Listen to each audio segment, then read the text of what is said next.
On va accueillir maintenant le docteur Mackenio pour essayer de nous faire comprendre ce que c'est que la radiothérapie stéréotaxique. Bonjour à tous, merci de m'avoir invité à ces journées du printemps de la cancérologie. Merci beaucoup à l'ICIC. Donc, je suis le docteur Mackenio, je suis oncologue radiothérapeute à Marseille, je consulte dans différents sites et je travaille notamment à l'hôpital Clerval où nous disposons d'un plateau de radiothérapie de précision, de radiothérapie stéréotaxique dont on va parler un petit peu aujourd'hui. Donc, pour parler de radiothérapie stéréotaxique, il faut replacer un petit peu les concepts de la radiothérapie classique. Alors, la radiothérapie, c'est un traitement loco-régional du cancer. On va délivrer, grâce à des accélérateurs linéaires de particules, des doses de rayonnement ionisant qui sont classiquement des rayons X ou des photons de haute énergie et qui vont permettre de détruire les cellules cancéreuses en fragmentant leur ADN. Le principe de la radiothérapie, c'est en fait un effet différentiel entre les tissus sains et les tissus tumoraux. En fait, les cellules cancéreuses ont des capacités de réparation moindres que les cellules normales. Et c'est tout le principe de la radiothérapie, c'est-à-dire on fait des séances répétées tous les jours, des petites séances de radiothérapie qu'on étale sur un temps donné. Le plus souvent, quand on fait une radiothérapie classique du sein ou de la prostate, on fait des séances qui vont être répétées pendant on va faire 25 à 33 séances. En fait, donc les rayonnements vont entraîner des dégâts au niveau des cellules tumorales, mais ces petites séances vont laisser le temps aux cellules normales de se régénérer, et c'est ce qu'on appelle l'effet différentiel.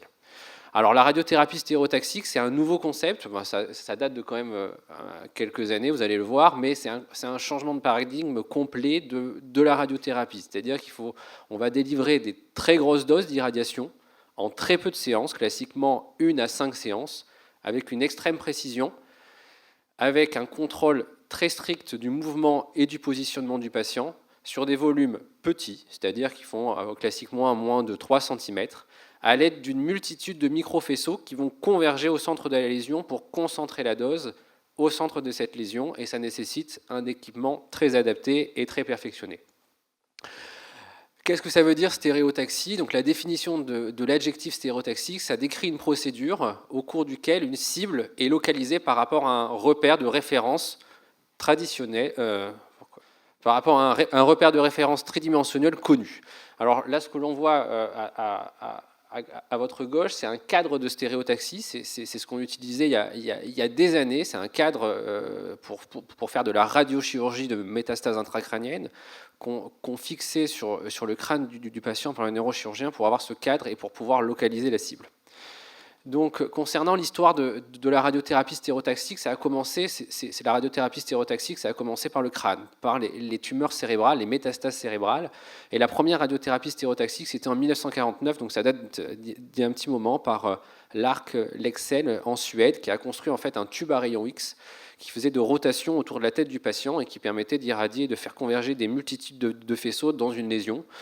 Et ensuite, il a monté donc le commencement, le plus souvent, c'était des troubles fonctionnels au départ, c'est-à-dire des troubles du comportement, des mouvements anormaux. Et puis, il a construit un appareil avec le Gamma Knife qui permet de traiter des petites lésions cérébrales. À noter que ce qui est quand même très intéressant, c'est que Marseille, c'est le premier centre en France qui a eu le Gamma Knife à la timone. Et puis après, on a équipé nos accélérateurs classiques de radiothérapie d'équipements qui permettaient de faire de la stéréotaxie. Et puis après, on a eu d'autres appareils comme le CyberKnife qu'on possède. Donc là, actuellement, il y en a 2 à Marseille qui permettent de faire de la radiothérapie stéréotaxique de précision. Donc ça, c'est le premier Gamma Knife.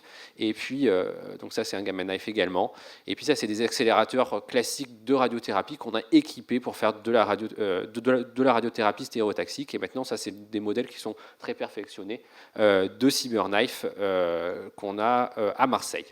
Donc, quand on fait de la stéréotaxie intracrânienne, là c'est le principe du Gamma Knife, c'est-à-dire qu'on fixe un cadre de stéréotaxie et en fait il y a une multitude de faisceaux qui convergent vers la tumeur dans le crâne.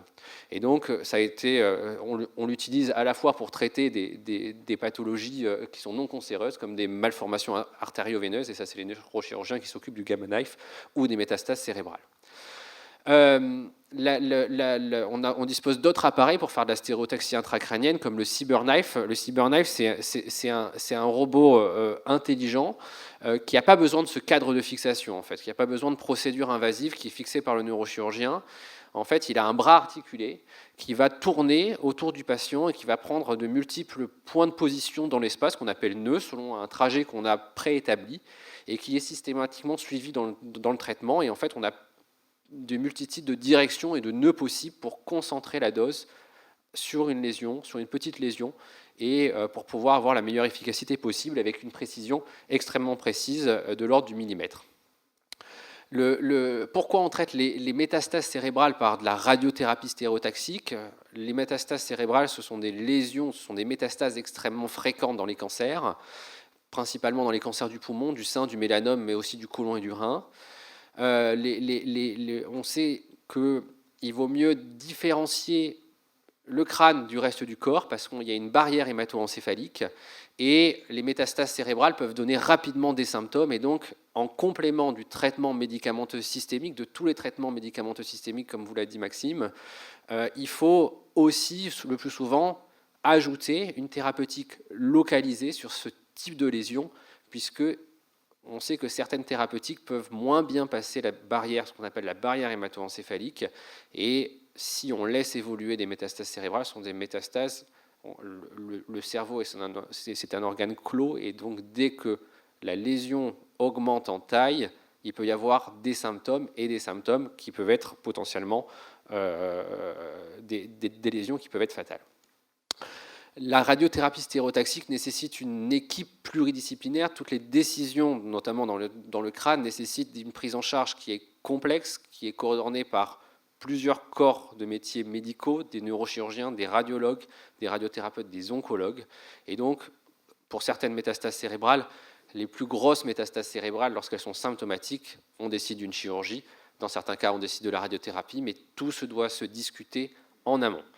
Alors en pratique, comment ça se passe une radiothérapie stéréotaxique, une radiothérapie de précision? C'est un schéma de traitement qui est extrêmement carré.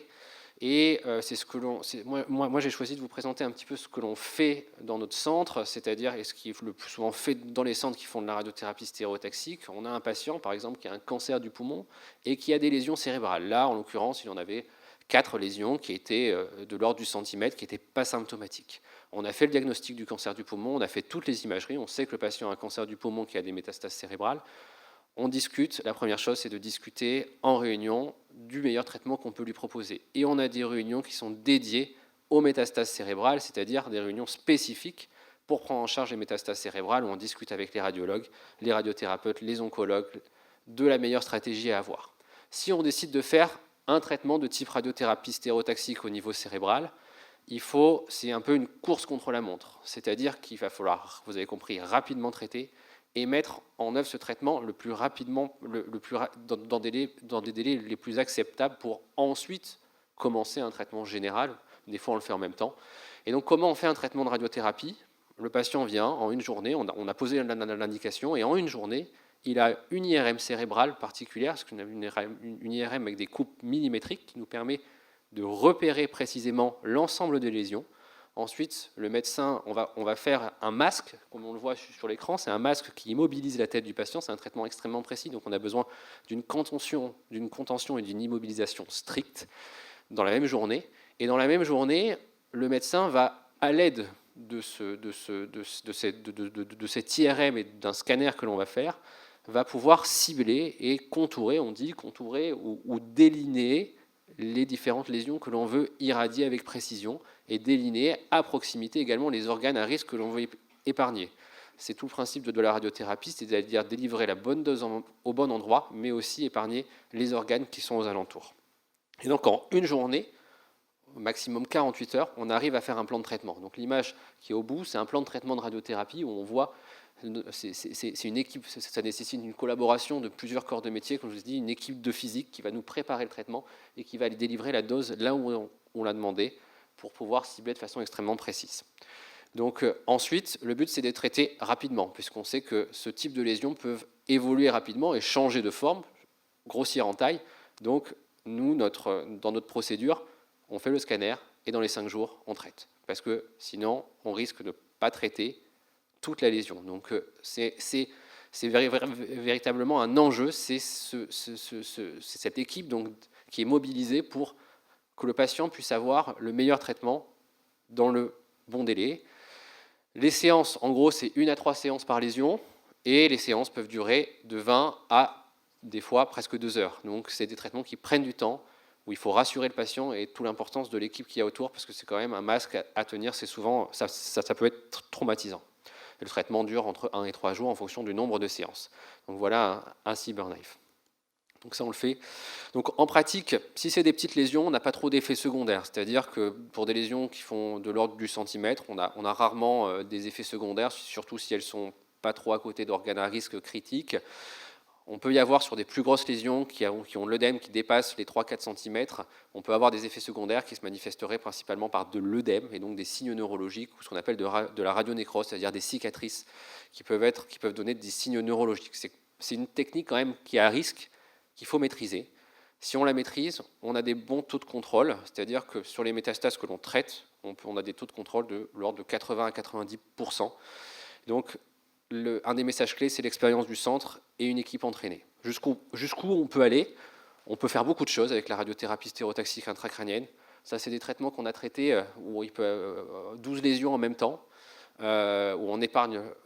Vous voyez que là, c'est ce qu'on appelle une dosimétrie, c'est-à-dire que la dose, elle est vraiment concentrée et en dehors du dernier rond bleu là qu'on voit sur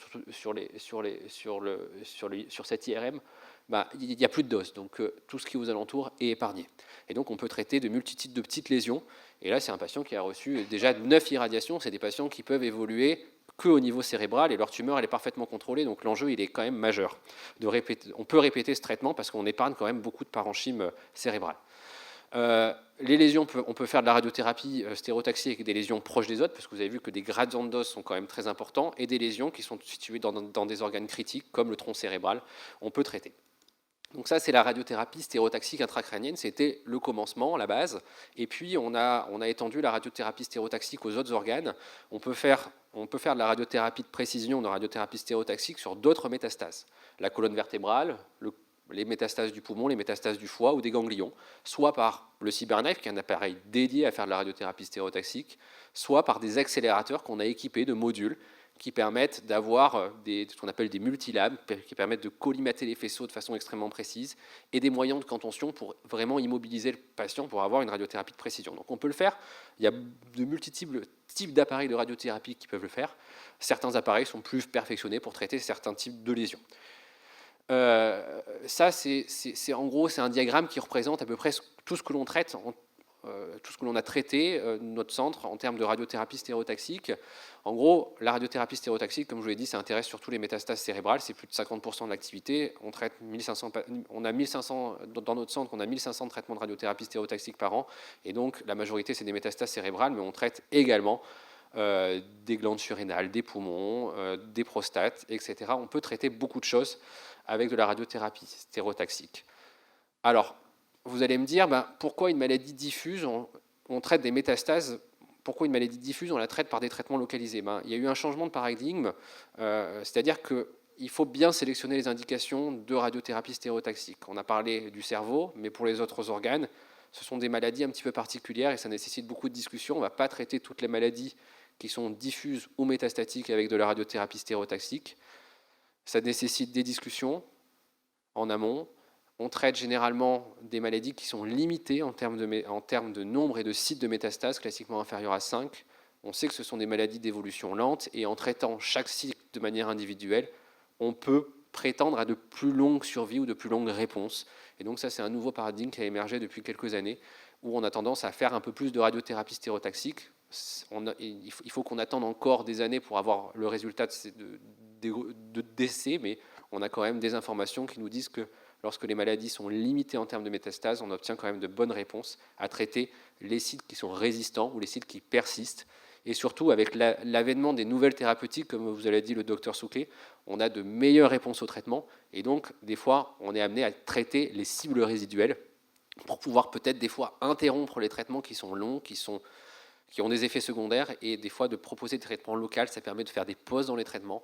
Et donc c'est un des enjeux de la radiothérapie stéréotaxique dans les stades avancés de cancer, mais ça nécessite une grande discussion entre nous et avec les patients, parce que c'est quand même une radiothérapie risquée, comme vous allez voir là. Là, c'est un peu pour illustrer mon propos que ce type de radiothérapie, il faut le maîtriser, c'est extrêmement risqué. C'est-à-dire que, par exemple, là, c'est le cas d'une radiothérapie d'un os, d'une vertèbre, dans un cancer du poumon, où le patient était symptomatique, c'est-à-dire qu'il avait des douleurs, des signes neurologiques, et le but, c'était de traiter la vertèbre qui était malade, tout en épargnant la moelle qui est au centre. Et donc, le but, c'est de bien traiter la vertèbre, mais de ne pas mettre de dose, ou de mettre une minime dose pour ne pas risquer une paralysie à ce niveau-là. Donc c'est vraiment, c'est comme ça qu'il faut concevoir la radiothérapie. C'est vraiment une radiothérapie de précision qui nécessite des contrôles, qui nécessite une équipe entraînée, parce qu'on prend quand même des risques sur ce type de radiothérapie. La radiothérapie stéréotaxique, là j'ai parlé des cancers avancés, des métastases cérébrales, métastases autres, mais aussi on traite des cancers de stade précoce avec la radiothérapie stéréotaxique. C'est le cas en particulier du cancer du poumon. Le traitement du cancer du poumon localisé, le traitement de référence, c'est la chirurgie, bien sûr, mais souvent on a des patients qui sont âgés, avec le vieillissement de la population, qui ont des comorbidités, qui sont insuffisants respiratoires, qui ne peuvent pas accéder à une chirurgie, ou si la chirurgie a un risque de dégradation de leur fonction respiratoire. Et chez ces patients, on peut leur proposer des traitements qui sont non invasifs, s'ils ne sont pas éligibles à la chirurgie, et on peut traiter des tumeurs du poumon de stade précoce avec de très bons résultats. La radiothérapie stéréotaxique, elle intervient aussi dans d'autres cancers, cancers localisés. C'est le cas du cancer de prostate. On peut proposer des radiothérapies ciblées sur les cancers de prostate, notamment en cas de nouveaux traitements. La prostate a la particularité aussi, un peu comme le poumon, c'est-à-dire que c'est des organes qui bougent. Donc la prostate, elle est coincée entre derrière le rectum et en haut la vessie. Et donc il ne faut pas tirer sur la vessie ni le rectum avec ces fortes doses, sinon on risque de créer des effets secondaires très importants. Et donc le but, c'est de suivre notre cible. Et donc ça nécessite une collaboration avec d'autres équipes médicales, et notamment les chirurgiens qui vont poser au préalable. Ça nécessite une préparation très importante où les chirurgiens vont poser des fiduciaires, c'est-à-dire des marqueurs, des grains d'or, dans la prostate par exemple, pour pouvoir suivre l'organe pendant la radiothérapie et irradier avec le minimum de marge, tout en protégeant les organes qui sont aux alentours pour ne pas créer d'effets secondaires. On traite également des cancers digestifs par de la radiothérapie, des cancers du pancréas, on peut le faire. Après, c'est des cas qui sont un peu plus rares. Après chimiothérapie chez des patients qui sont non opérables, qui restent, par exemple, en raison d'un envahissement des vaisseaux. Certains cancers du pancréas localisés sont non opérables après chimiothérapie, ou des cancers du foie. Donc on fait beaucoup de choses. Pour conclure un petit peu, ce qu'il faut retenir de cette radiothérapie de précision, de cette radiothérapie stéréotaxique, c'est une radiothérapie qui délivre avec une extrême précision des doses très élevées d'irradiation en une ou à quelques séances sur une cible qui peut être dans la tête intracrânienne ou extracrânienne. C'est une activité qui, quand même, à haut risque, qui nécessite une gestion rigoureuse et réfléchie tout au long de son utilisation, qui nécessite des procédures extrêmement codifiées, des contrôles qualité et une expérience importante de l'équipe. Maintenant, on fait même de la radiothérapie au-delà du cancer, c'est-à-dire que la radiothérapie stéréotaxique au-delà du cancer. En cardiologie, maintenant, il y a l'équipe de Nice qui commence à développer ça, et d'autres équipes en France qui traitent les troubles du rythme réfractaires avec de la radiothérapie stéréotaxique. Donc, on ne fait pas que du cancer en radiothérapie stéréotaxique.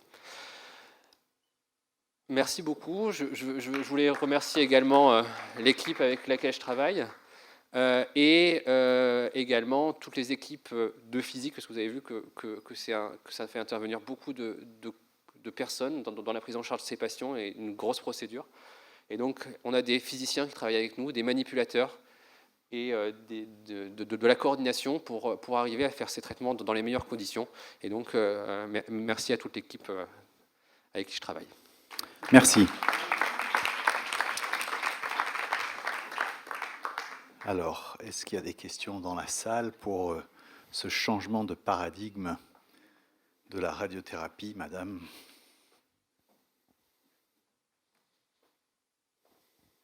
Je voulais savoir, quand vous prenez la décision que vous faites ce traitement ou pas, est-ce que vous vérifiez si la personne a déjà été beaucoup irradiée, si elle a eu des radiothérapies, Bien sûr, beaucoup de mammographie? Et quelle est c'est la un- limite, du coup? c'est un préalable décision. indispensable, c'est-à-dire que ça fait partie systématiquement de notre interrogatoire. Les antécédents d'irradiation peuvent nous limiter en termes de dose. On ne peut pas faire une dose, on peut pas faire des doses très importantes. Par exemple, si on a une patiente qui a déjà été irradiée, par exemple d'un cancer du sein, et où il y a juste derrière une métastase au niveau du poumon, on doit prendre en compte les antécédents d'irradiation de la patiente, on doit prendre en compte l'ancienne balistique d'irradiation, on doit prendre en compte l'ancienne dose d'irradiation pour pouvoir faire une bonne radiothérapie. Et surtout, lorsque ça a déjà été irradié, on risque des effets secondaires beaucoup plus importants. Donc c'est vraiment à prendre en compte et ça fait partie de l'interrogatoire et qui est systématique.